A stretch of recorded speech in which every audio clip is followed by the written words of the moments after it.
what's interesting about the title, Russia in the Mediterranean, the naval theatre for Armageddon, I think draws attention to an aspect of the Battle of Armageddon that perhaps we don't normally focus on. And what we're suggesting here is that the Battle of Armageddon is both a land but also a sea battle. And it's that latter aspect that's going to be the basis for our investigation in this afternoon session. Now, our study really begins with an examination of one of the key passages in the Old Testament which warned of God's impending judgments. What were the two great chapters that warned about God's coming judgments? And the answer is Leviticus chapter 26 and Deuteronomy chapter 28. We're going to go to Deuteronomy 28 just to draw your attention to a couple of the things mentioned in that chapter to begin with, and it's going to set the framework really for our whole investigation in the study to come, because you'll know that that chapter is full of the blessings and the cursings. If they obeyed God, they would be blessed, but if they disobeyed God, then these curses would come upon them. And in the list of things to come upon them, we're told this in Deuteronomy chapter 28 and reading from verse 48. And the record says, "Therefore thou shalt serve thine enemies, which Yahweh shall send against thee, in hunger and in thirst, and in nakedness, and in want of all things. And he shall put a yoke of iron upon thy neck until he have destroyed thee. Yahweh shall bring a nation against thee from far, from the end of the earth, as swift as the eagle flieth. A nation whose tongue thou shalt not understand. A nation of fierce countenance, which shall not regard the person of the old, nor show favour to the young." You notice how expressive those terms are in those verses. A yoke of iron will this power be. One that comes as swift as the eagle. A power of fierce countenance. A nation whose tongue thou shalt not understand. And that last expression, incidentally, indicated, I think, a power from so far away, a nation so totally foreign, that their speech would be completely unintelligible to the Jewish nation. Now, do you know there was an obvious application of these words in Deuteronomy to Nebuchadnezzar of Babylon? Because we read, for example, in Jeremiah chapter 28, the record says, "I've put a yoke of iron upon the neck of all these nations, that they may serve Nebuchadnezzar king of Babylon." But that's the words of verse 48 of Deuteronomy 28, is it not? And when Moses says here in verse 49, it will be a nation as swift as the eagle flieth, that's what the book of Habakkuk chapter 1 says, doesn't it? In verses 6 to 8, "I raise up the Chaldeans, and they shall fly as the eagle hasteth to eat."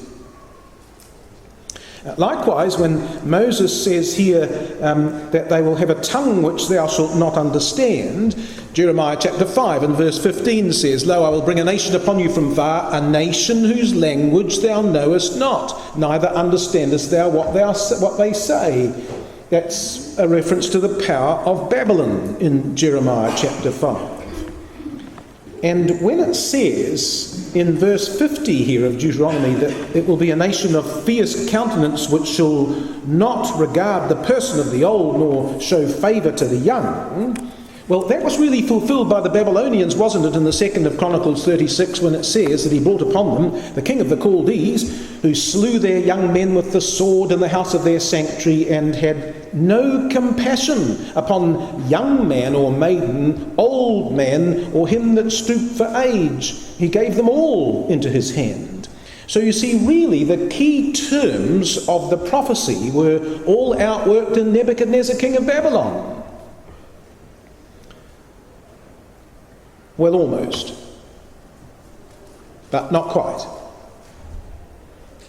Because you see, what this chapter will go on to talk about later in terms of this king of fierce countenance was that firstly this power would besiege the gates of the cities of Israel, of which of course Jerusalem was the most preeminent, and certainly Nebuchadnezzar did that. He besieged their capital, did he not? But the chapter ends in verses 63 to 68 with a reference to the deportation of the Jews. Ye shall be plucked from off the land. Yahweh shall scatter thee among the people. Yahweh shall bring thee into Egypt again with ships, and there shall ye be sold unto your enemies. Now you see, Nebuchadnezzar did deport thousands of Jews from the Holy Land. We know that. They were taken in several waves to Babylonia, don't we? But he never fulfilled the terms of the last verse of Deuteronomy chapter 28, to send Jews away in ships. Those ships to deport Jews from the coast of Israel would need to be based in the Mediterranean Sea, but Nebuchadnezzar didn't have a navy there. In fact, he didn't have a navy at all. So the end of this prophecy wasn't really fulfilled finally in Nebuchadnezzar. There had to be one yet to come. Something more was required before the terms of Moses' last words would be fulfilled. Well, that takes us to the book of Daniel and to Daniel chapter 8. And you'll remember in Daniel 8 the story of the goat and the ram.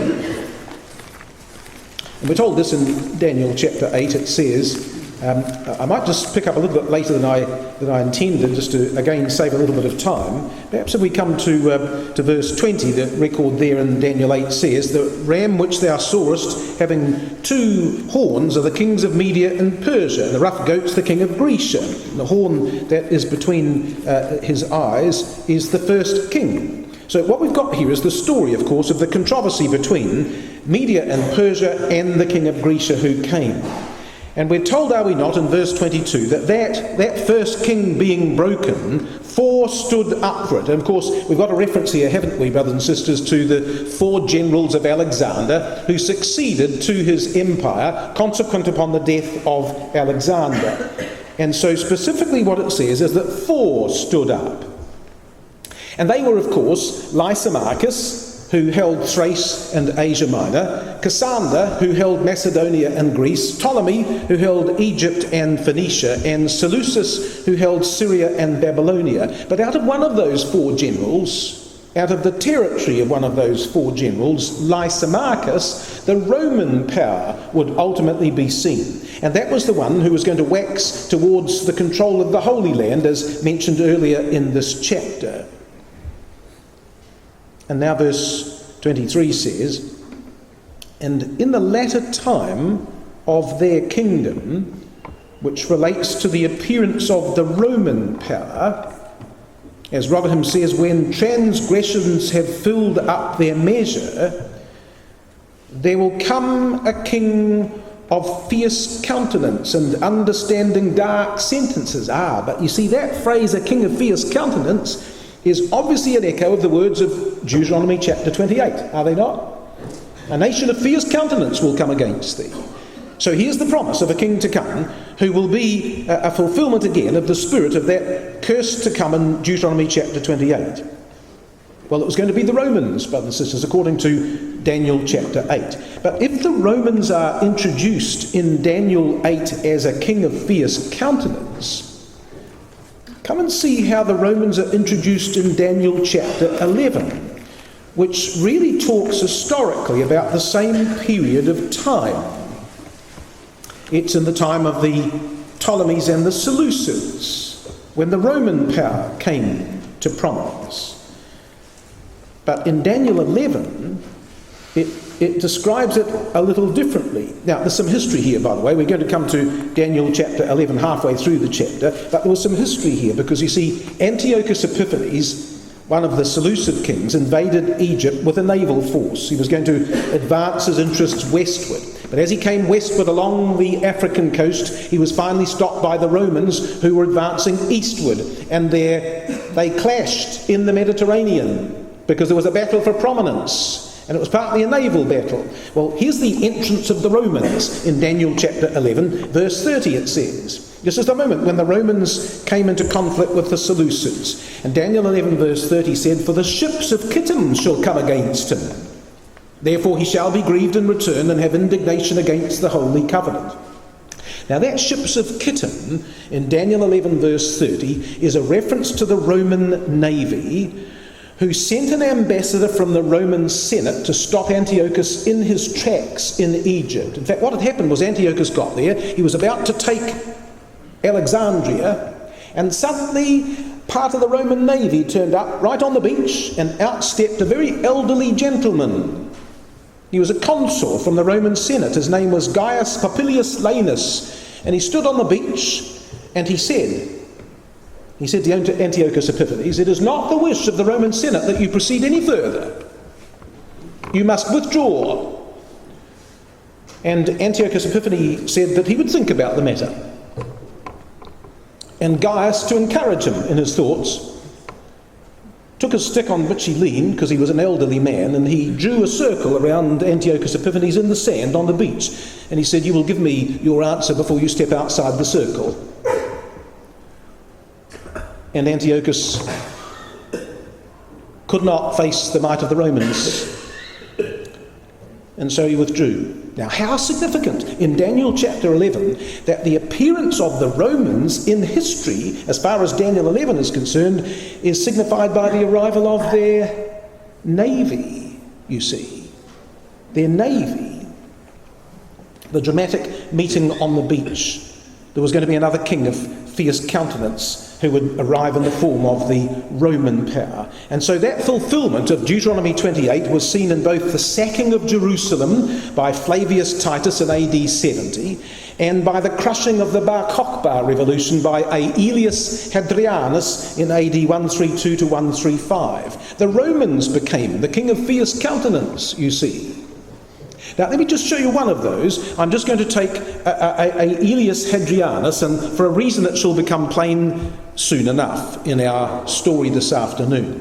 You see, wasn't it Daniel chapter 2 who said, "The fourth kingdom shall be strong as iron, forasmuch as iron breaketh in pieces and subdueth all things"? So Moses' yoke of iron of Deuteronomy 28 was also the Romans, wasn't it? And where Moses had spoken of a nation that would come flying as swift as the eagle, hadn't Matthew 24 said, "For as the lightning cometh out of the east and shineth unto the west, wheresoever the carcass is, there will the eagles be gathered together"? And of course the Roman army that marched from the east marched under the very banner of a flying eagle. And Moses' words were fulfilled in the coming of the Romans. We're told in the book of John that at the time of the crucifixion of our Lord, it said, "This title then read many of the Jews, for Jesus was crucified nigh unto the city, and an inscription was written over him, which was written in Hebrew and Greek and Latin. And if ever there was a tongue a nation whose tongue the Jews would struggle to understand, a strange speech and a harsh tongue, it was the Latin tongue, incomprehensible to the Jewish ear. Oh yes, they were a nation whose tongue Israel would not understand. And as for being of fierce countenance, won't Luke's gospel tell us that these be the days of vengeance, these be the days of great distress, these be the times of wrath upon his people, this is when they shall fall by the edge of the sword? And under the Romans, brothers and sisters, the affliction and the tribulation and the vengeance brought upon Jerusalem and the Jews was the worst it ever will be. That's part of the force, is it not, of the Olivet prophecy in Matthew 24. Some of these things will never ever be exceeded again. The Romans did what Moses prophesied. They did not regard the person of the old or show favour to the young. They ploughed Zion as a field. They turned Jerusalem into heaps. And it was Hadrian who renamed the city Jerusalem. And what name did he call the city? Aelia Capitolina. Aelia was his own name. Aelia Hadrianus. Capitolina was one of the hills of Rome. Do you know, brothers and sisters, over 1 million Jews died in the siege of Titus, and over 500,000 died in the battles of Hadrian, and they were led away captive, as Luke 21 says. But let me talk about the leading away captive, because this is what happened, you see. There were indeed Roman deportations from Jerusalem. In AD 70, Titus sent 100,000 slaves by ships to work in the Egyptian mines. In AD 132 to 135, Hadrian sent several 100,000 slaves from Hadrian's market in Gaza by ships to the slave markets in Egypt. And really, when you think about it, that was Deuteronomy chapter 28, wasn't it? The last verse. And Yahweh shall bring thee into Egypt again with ships. In fact, do you know what the last verse really says? The last verse of Deuteronomy says, and Yahweh shall bring thee into Egypt again with ships by the way whereof I spake unto thee, and thou shalt see it no more again, and there ye shall be sold unto your enemies for bondmen and bondwomen, and no man shall buy you. So how could they be sold for slaves and yet no man should buy them? And the answer was, fulfilled in what we see on the screen in front of us, is that Hadrian deported so many Jewish slaves that when they got to the markets they couldn't sell them all. So under the Romans then, the final verse of Moses' prophecy was fulfilled. They were deported in ships, Roman ships. And the reason why they could do that is because the Romans weren't just conquerors of the Jewish people, they dominated this region. And they did so partly, brothers and sisters, because of their naval power. So here's an extract from Wikipedia about the Roman naval power of the time. It says here, during the course of the First Punic War, the Roman navy was massively expanded and played a vital role in the Roman victory and eventual ascension to hegemony in the Mediterranean Sea. Rome went on to destroy Carthage and subdue the kingdoms of the eastern Mediterranean, achieving complete mastery of the inland sea, which they called Mare Nostrum. During the imperial period, the Mediterranean became largely a peaceful Roman lake. So this is the thing, you see, is that in the end, the Roman power dominated the whole of the Mediterranean region, and particularly in terms of their naval power. In fact, let me show you that on the map, just so you can see how pervasive the Roman influence was. So if we come across the Mediterranean from Spain, we've got the Iberian Sea, and we've got the Adriatic Sea, and we've got the Aegean Sea, and we've got the Euxine Sea. And so we've got this whole spread here, you see. And then we've got, well, here's some of the places, you see, of port facilities that the Romans had in the first 2 centuries AD. So there was Misenum near Rome. There was another port in Ravenna. There was one up on the African coast called Mauretania Caesarea. There was one down here in Lectus Magna. Another one in Alexandria. Another one in Seleucia Perea. Another one in I've got to read that, Cyzicus, another one in Trapezus, and the last one in the reach of the Romans was this one here called Chersonesus Taurica. Now just tuck that away, that rather interesting title, Chersonesus Taurica, because, well, that's quite a significant place, as it will turn out to be in our study this afternoon. So would you say the Romans had naval dominance in that region? I think so. Absolute dominance. And that place, Chersonesus Taurica, was the farthermost naval facility the Romans had, the last outpost in their control of the region. And do you know why they called it Mare Nostrum? Because Mare Nostrum meant our sea. And there's the proof. They controlled it absolutely. Oh yes, it was theirs. The Roman power was absolute.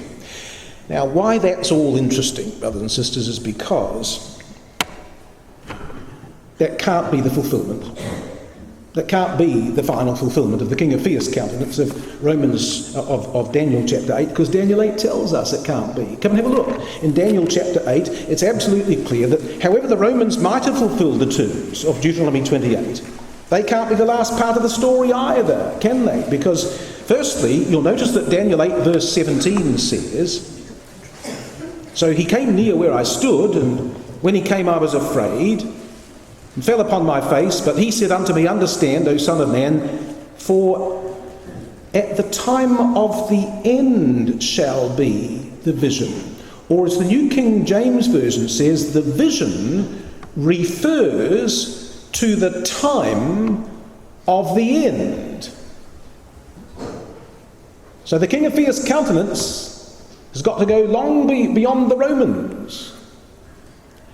And is it really the time of the end? Absolutely, because look at verse 25. Through his policy he shall cause craft to prosper. But at the end of the verse it says that this king of fierce countenance will stand up against the prince of princes. But that's Christ. That's Christ that is coming. So there has to be a king of fierce countenance at the second coming of Christ.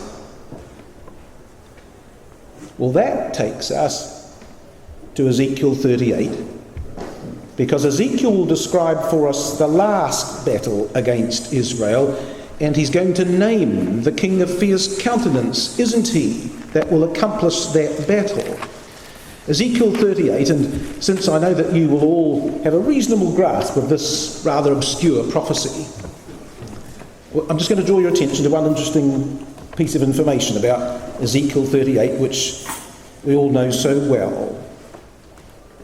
So verse 1, the word of Yahweh came unto me, saying, Son of man, set thy face against Gog of the land of the Magog, the prince of Rosh, Meshech and Tubal. And so we know what our standard interpretation is, and I think incidentally it's absolutely sound, is that the Rosh of this chapter ought to be taken as a name, linguistically and philologically ought to be taken as a name, and that what we have here is a prophecy of Russia at the time of the end, and involved in what will be an invasion of the Middle East. But the only thing we wanted to draw attention to for purposes of this afternoon is that, there's two groups in Ezekiel 38. There's what we might describe as the Russia group in verse 2 and verse 5 and verse 6, Russia, Persia, Ethiopia, Libya, Gomer, Togarmah. But there's a second group, isn't there, in Ezekiel 38 verse 13, Sheba, Dedan, the merchants of Tarshish, with all the young lions thereof. But you see, that Tarshish group in verse 13, well, you see, interestingly, Tarshish, you see, was a maritime power. We know that because the Bible says so. It was a maritime power. But you see, as a maritime nation, Tarshish had not only merchant ships, but a naval fleet. Trading on the high seas, incidentally, required both. They had ships of trade and ships of war to defend the ships of trade. You had to do both. If you wanted to trade successfully, you had to defend your goods. Now, if that group opposes Russia in Ezekiel 38, and they're a maritime power, then a reasonable conclusion from Ezekiel 38 is that one of the theatres of conflict is going to be a battle on the waters. The Tarshish group are known for their prowess on the seas. And if Russia is to succeed in this Middle East invasion, there's going to be a naval confrontation as well as a land-based encounter. And the theatre for that naval confrontation will be, we believe, in the Mediterranean, just as it was in Roman times. So is there any evidence that Gog will possess a naval fleet and use it in his invasion? And the answer is, well, yes there is, isn't there? And in a famous passage. But before we come to the famous passage, let me just show you the relevance of this connection of thought between Ezekiel 38 and Daniel 11, and between Daniel 8 and Daniel 11, so that we're satisfied that we really are talking about the same matters. I'm going to run through these so quickly that you'll be unable to take notes upon them. But you'll capture the idea, you see. So when we come to Ezekiel 38 and Daniel 11, we find that their time for invasion and their place of origin are the same. We find that their vassal allies and the battle sequence are the same. We find that their devastating speed and overwhelming attack are the same. We find that their intention to plunder and spoil en route are the same. And we find that their exact position for sudden downfall are the same. And we suddenly realise that the Prince of Rosh of Ezekiel 38 is the king of the north of Daniel chapter 11. We know that, brothers and sisters, but it's as well to be reminded of it. But did you also realise this parallel here? That the man or king of Daniel 8 is also the king of Daniel chapter 11. Because you see, you'll find that their time to embark upon a career of conquest is the same. And their hostility against the people of Israel is the same. And their intention to exterminate their enemies is the same. And their final destiny and irrevocable end is the same. And their determined but fatal opposition to the prince is the same. And we suddenly realise that the king of fierce countenance of Daniel chapter 8 is also the king of the north of Daniel chapter 11. So you see, the king of the north is Gog, the prince of the Russian host, and the king of the north is the last king of fierce countenance. Well, shall we come and have a look at him then, back in Daniel chapter 11, and just pick up the last few verses and see the significance of the connection that now, of course, we can make. Because we're talking about Russian naval power at the time of the end, and the theatre of that conflict being in the Mediterranean.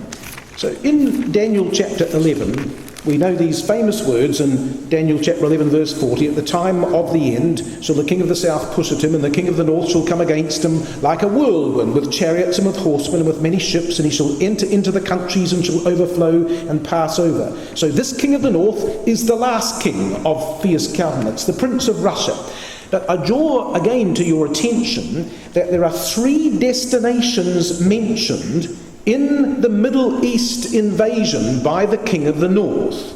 He's going to invade Turkey, that's the implications of verse 40. He's going to invade Israel, that's the implications of verse 41.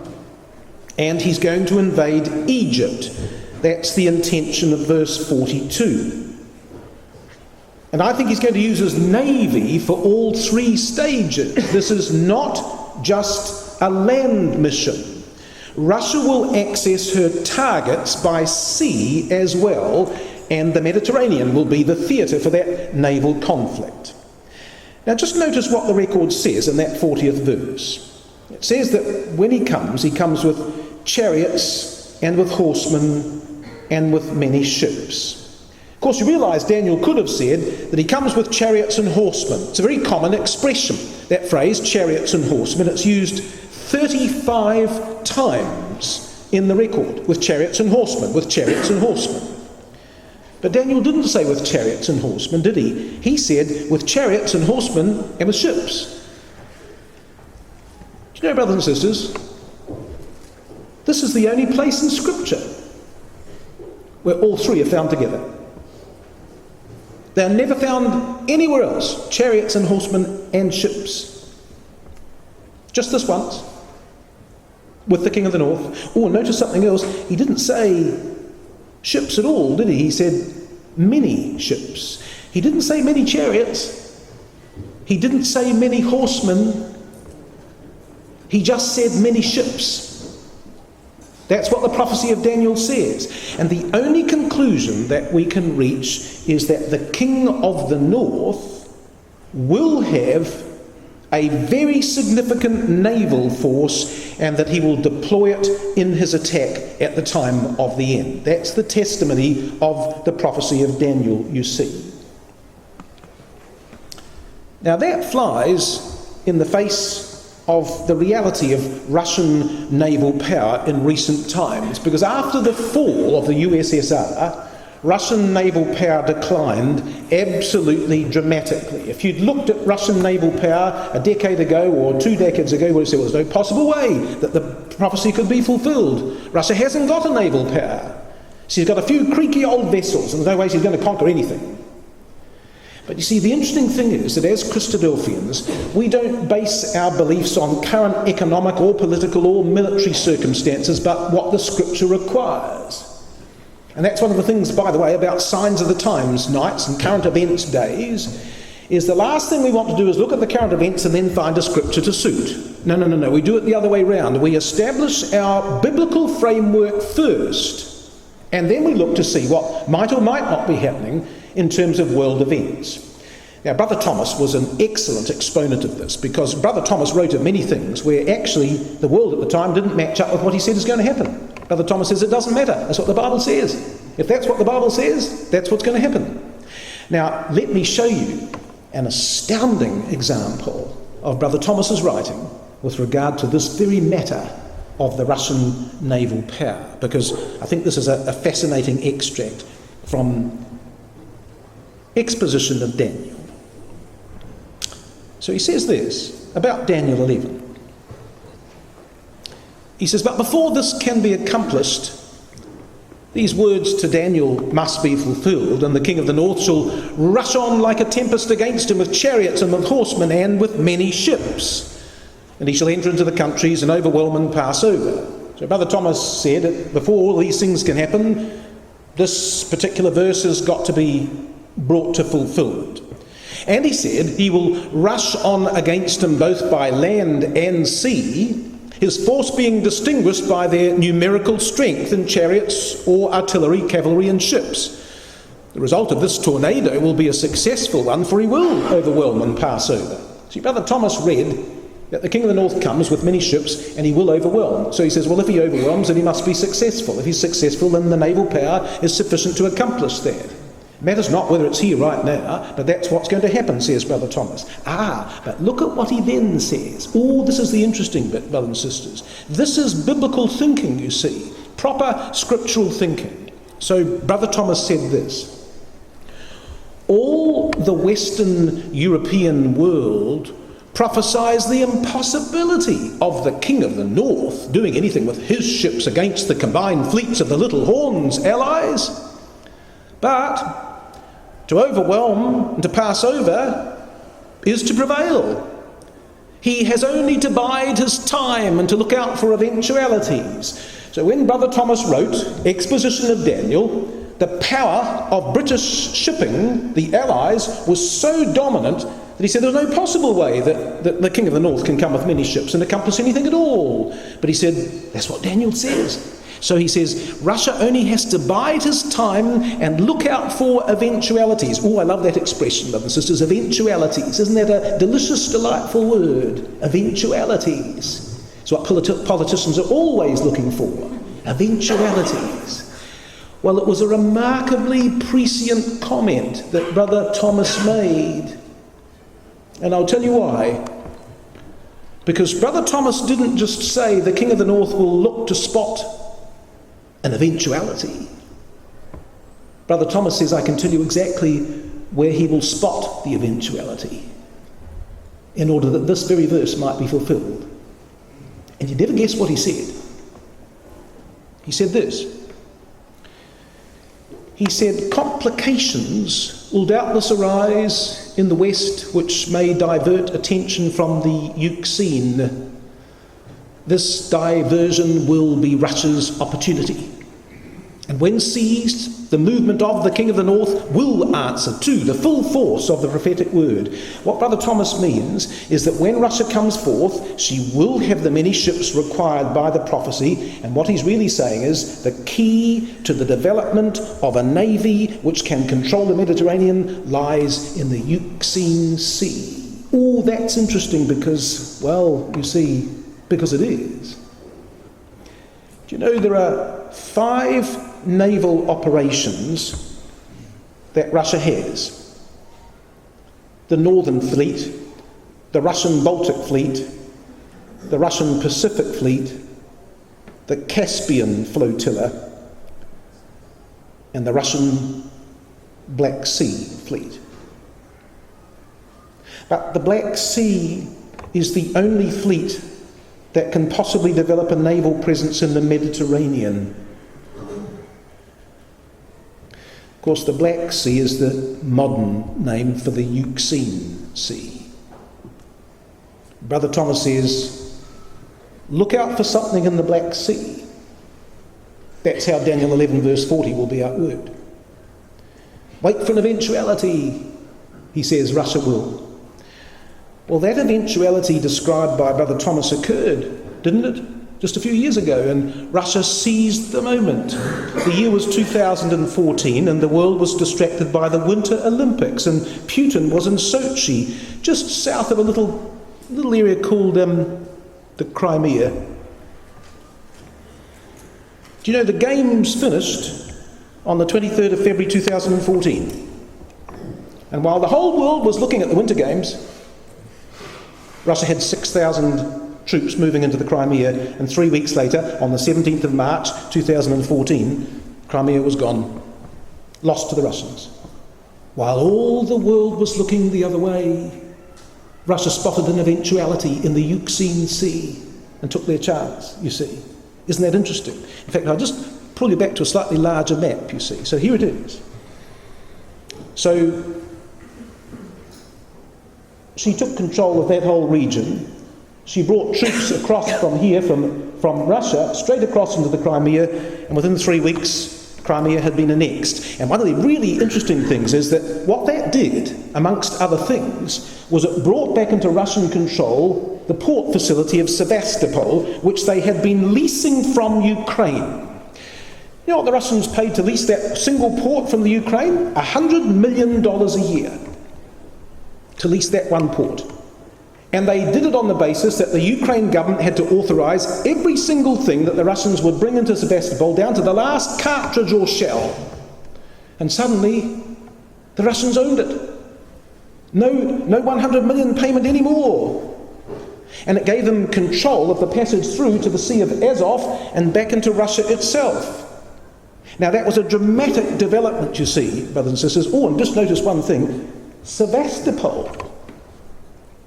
Well, of course you realise that's Cursinis Historica, where the Romans had their old naval facility. The very same spot is the very one that Russia took control of in 2014. Well, guess what happened in 2014? Do you know that in the 20 years, more than 20 years, between 1991 and 2014, only one combat ship was added to the Russian Black Sea Fleet. One ship. 23 years, one ship.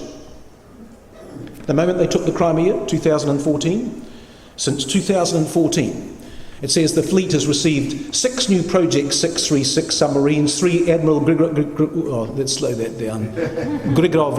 class frigates. The Black Sea will receive 6 Vasily Baikov class corvettes, 6 Boyan class missile ships, and 6 Karakurt small missile ships, all equipped with Caliber land attack missiles.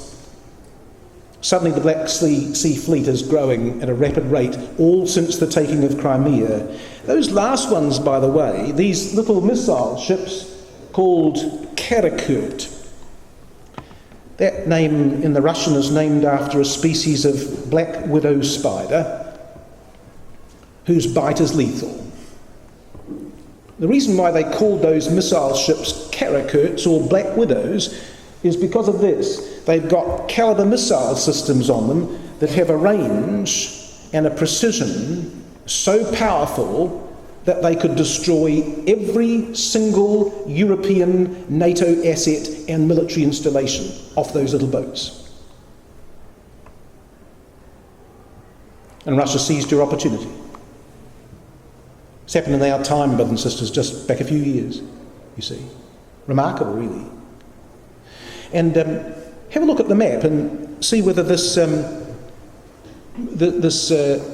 makes sense.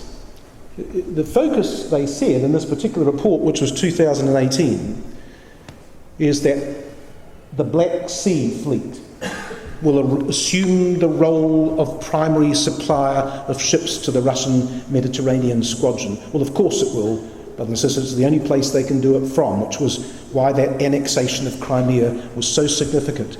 that annexation occurred so that Daniel 11 verse 40 can take place. And in fact, if we went to a map of the Mediterranean again, but this time not under the Romans but under the Russians, what you'll find is this. Well, they've got Sevastopol. They have another port over there. They have a port down in Syria, in the same place more or less where the Romans had a port facility. And they're also negotiating ports. They're talking with Cyprus, they're talking about a port in Alexandria, they're talking about a possible port in Homs, which are almost, in each of those cases, the very spots where Romans once had a navy. They may even consider negotiating with Algiers. And suddenly we realise that Russia has so transformed things that the Mediterranean now looks like a Russian lake, in much the same way that once it was a Roman lake, and that Bible prophecy is being outworked here, unbeknownst to the nations. It's all happening, you see, in accordance with our biblical expectations. So just another article about that, which says, and I only draw your attention to just that one key word, they're interested in the establishment of a permanent Russian naval presence in the region. It has a powerful naval force permanently deployed in this region. We see that's exactly what we'd expect, isn't it, brothers and sisters? This is all in accordance with our prophetical understandings. And we know that from a biblical perspective, much of that will be successful, because when Russia does come down and does come into the land of Israel, we're going to see Russian deportations from Israel. Those of Zechariah chapter 4 that will go forth into captivity. Those of Joel chapter 3 that will be sold unto the Grecians from the coast of Palestina. Those in Isaiah chapter 11 that will have to be gathered back to the land, having been dispersed at this terrible time. Oh yes, there'll be deportations. And how will those deportations occur? They'll occur on ships, by ships, from the coasts, because of the presence of a Russian navy in that particular region. But the thing is, brothers and sisters, if you're still in Daniel chapter 11, the reality is, as verse 45 says, is that all of this is bound to fail. He shall plant the tabernacles of his palace between the seas and the glorious holy mountain, yet he shall come to his end, and none shall help him. It can't succeed, because God intends that it shall not. And we knew of that, incidentally, the failure of this navy, long before Daniel chapter 11 ever prophesied it to be so. Because if you come to the book of Numbers and chapter 24, there was a much, much older prophecy than the book of Daniel that said that this naval power of the Russians would meet their doom in the Middle East. You'll remember that Numbers 24 and verses 23 and 24 read as follows. It says, he took up his parable and said, Alas, who shall live when God doeth this? And ships shall come from the coast of Kittim, and shall afflict Ashur, and shall afflict Eber, and he also shall perish forever. Now, incidentally, the initial fulfillment of that verse most probably occurred when the Romans conquered Israel and eastward toward the territories of Syria and Iraq and Iran. In fact, the Vulgate translates this little phrase, ships shall come from the coast of Kittim. It says in the Latin, venient in tribus de Italia, which means they shall come in triremes from Italy, a reference to the Roman warships. And certainly the phrase ships of Kittim here referred to the Roman navy in Daniel chapter 11 verse 30, as we've already seen. But the Dead Sea Scrolls mention Kittim as well. And the Nahum commentary of the Dead Sea Scrolls refers to the kings of Greece from Antiochus until the rise of the rulers of Kittim, it says. And it was the Romans who followed the Greeks, and this reference to Kittim in the Dead Sea Scrolls we take also to be a reference to the Roman power. So there was a Roman fulfillment, no doubt, of this prophecy, but there's another one to come. There has to be another final fulfillment. Because you see, whereas in verse 20, Amalek would be the first of the nations to war against Israel, as the margin suggests. The power of verse 24 will be the last nation to war against them. And this phrase, ships shall come from the coast of Kittim, answers to Daniel 11 verse 40. The king of the north shall come, and many ships with him. And in afflicting ancient Ashur, this last power also becomes the king of the north. But his end, says the prophecy, is that he also shall perish forever. And so as it was prophesied of Amalek in verse 20, his latter end shall be that he shall perish forever, so now the power of the ships of Kittim shall perish forever. And that promise, brothers and sisters, matches Daniel 11 verse 45, doesn't it? Yet he shall come to his end, and none shall help him. Balaam had already said that this endeavour would come to naught. And I think, brothers and sisters, that we have a prophecy of the overthrow of the Russian Navy in the book of Isaiah in chapter 33. It's most certainly not the first part of the fulfilment, but it's most probably the last, you see. Whatever earlier fulfilments the book of Isaiah might have had in its 33rd chapter, I think there's something that will refer us to the time of the end, consistent with our examination tonight or this afternoon about the Russian naval power. See how verse 1 begins? Isaiah 33 verse 1. Woe to thee that spoilest, and thou wast not spoiled, and dealest treacherously, and they dealt not treacherously with thee. When thou shalt cease to spoil, thou shalt be spoiled. And when thou shalt make an end to deal treacherously, they shall deal treacherously with thee. So you see, the opening verse sets the whole context for the chapter. It's about the time when the spoiler of Israel is overthrown. But there's been many spoilers down through time. But where's the last spoiler of Israel who shall be dealt with and spoiled? Well, the answer is verse 19. Isaiah 33 verse 19 says, Thou shalt not see a fierce people, a people of a deeper speech than thou canst perceive, of a stammering tongue that thou canst not understand. So here then is the final destiny of the king of fierce countenance. These words are an allusion to the prophecy of Deuteronomy chapter 28. They were brought against God's people to execute God's judgments. But when that purpose is accomplished, they themselves shall be judged. So what we've got really in this chapter is a prophecy of the fall of the fierce nation. So here it is, brothers and sisters, Deuteronomy 28, the nation of fierce countenance with a tongue thou shalt not understand.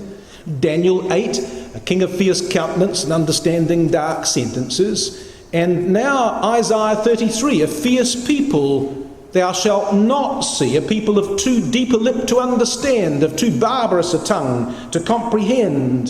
See what Rotherham says? That fierce people thou shalt not see. Or, again, as the New International Version says, you will see those arrogant people no more, those people of an obscure speech with their strange, incomprehensible tongue. And the reason why they would see them no more, brothers and sisters, is because they were going to be removed. This is the promise of their final removal, that they will never see a king of fierce countenance ever again, because it will all be over when God finally moves to rescue and save his people. So verse 20 says, Look upon Zion, the city of our solemnities. Thine eyes shall see Jerusalem a quiet habitation, a tabernacle that shall not be taken down. Not one of the stakes thereof shall ever be removed, neither shall any of the cords thereof be broken.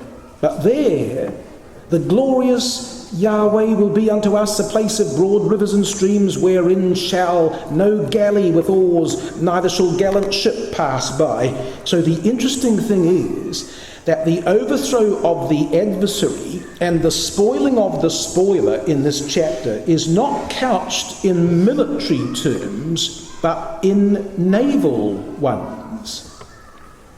The word galley there is the root word of the word for ships in Daniel 11 verse 40. King of the north shall come with many ships.